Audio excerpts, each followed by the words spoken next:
Customer येतात, carrier दुसरा असतो, मेन माणूस मागे राहतो आणि ट्रान्सपोर्टेशनमध्ये दुसरी माणसं वापरली जातात. सर ही खरेदीची मोडस ऑपरेंडी कशी असते? खरेदी मोड अशी की आता कधी कॅश देतात, कधी फोन पेने पैसे येतात कोणाच्या अकाउंटवर. ग्राहक शोधण्याचा जो प्रकार आहे, ग्राहक शोधण्याचं आता हे लोक गँग्ज आहेत, क्रिमिनल गँग्ज कुठे वेपन्स बनतात. जसं बिहारची मोठी हारी आहे, बिहारमध्ये मोठी हारी आहे, आपल्याकडे पचोरी अशा ठिकाणचे या गोष्टी, या जागा बऱ्याचपैकी क्रिमिनल लोकांना माहिती आहे.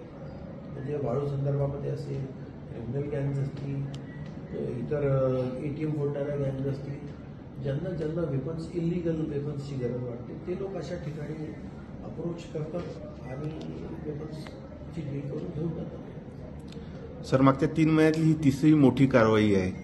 म्हणजे आम्ही असं मानायला पाहिजे का की येणाऱ्या लोकसभा निवडणुका ह्या अगदी निर्भय वातावरणात पार पडतील? लोकसभा निवडणुका निश्चितच निर्भय वातावरणात पार पडतील, कारण की दोन्ही राज्यांचं कोऑर्डिनेशन चांगलं आहे. आपल्या जिल्ह्यात बंदोबस्त चांगला लागलेला आहे आणि इतर बाहेरचा बंदोबस्त देखील आलेला आहे. पॅरामिलिटरी फोर्सेस आपल्याकडे 5 आहेत आणि पोलीस अलर्ट आहे.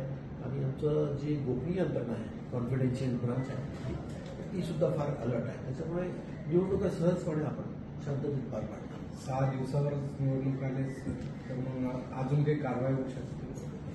जशी या गोष्टी इन्फॉर्मेशनवर डिपेंड करतात. इन्फॉर्मेशन आली तर काम करतो आपण. आपले इन्फॉर्मर्स असतात आणि ऍक्सिडेंटली तर गोष्टी होतातच, पण मेन गोष्ट आहे इन्फॉर्मेशन, इंटेलिजन्स किती तगडा आहे तुमचं त्याच्यावरती. इन्फॉर्मेशन आली तर आपण काम करू, आपले लोक कार्य करतात. यांना पोलीस कोठडी किती तारखेपर्यंत? किती आली? 22 तारखेपर्यंत, 22/4. सर निवडणुकीच्या दृष्टिकोनातून आपली काय तयारी झालेली आहे? निवडणुकीच्या दृष्टीतून आपल्याकडे आपला स्थानिक बंदोबस्त आहे. त्या व्यतिरिक्त आपल्याला जो बंदोबस्त लागतो तो DJ ऑफिसने पुरवलेला आहे. त्याच्यासोबतच 5 कंपनीज आहेत. CISFची कंपनी आहे, केरला SRPF केरला स्टेटची कंपनी आहे पॅरामिलिटरी, आणि आपल्या 2 SRPच्या महाराष्ट्राच्या कंपनी, अशा 5 कंपनीज आपल्याकडे आहेत. आम्ही ठिकठिकाणी मिटिंग्स घेतलेल्या आहेत. जिथे कुठे शक्यता आहे अशा बूथची रेकी केलेली आहे. तिथे कशा प्रकारे बंदोबस्त टाकायचा, जास्त पॅरामिलिटरीचे सेक्शन्स टाकायचे, एरिया डॉमिनेशन कसं करायचं आहे, आणि वाहनांचे सेक्टर्सचे पेट्रोलिंग ते मॅनेज केलेलं, ते प्लॅन केलेलं आहे. आणि एरिया डॉमिनेशनसाठी सगळ्या कंपनीज पॅरामिलिटरी घेऊन स्थानिक पोलिसांसोबत आम्ही रूट मार्च देखील केलेला आहे.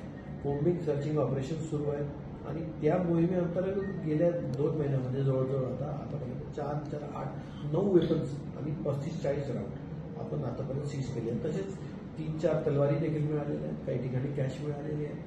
अशा प्रकारे आपलं सीझर, आणि मध्य प्रदेशच्या बॉर्डरला आपण 2 नाके लावलेले आहेत. ते 2ही नाके CCTV कव्हरेज त्याला आहे. तिथे CISFचं सेक्शन आहे आणि तिथे कर्मचारी आपले कार्यरत आहेत सतत. सगळ्यामध्ये कलेक्टर ऑफिसचे लोक असतील, GSTचे असतील, सगळ्या ब्रांचेसचे लोक घेऊन तिथे काम सुरू आहे. अशा प्रकारे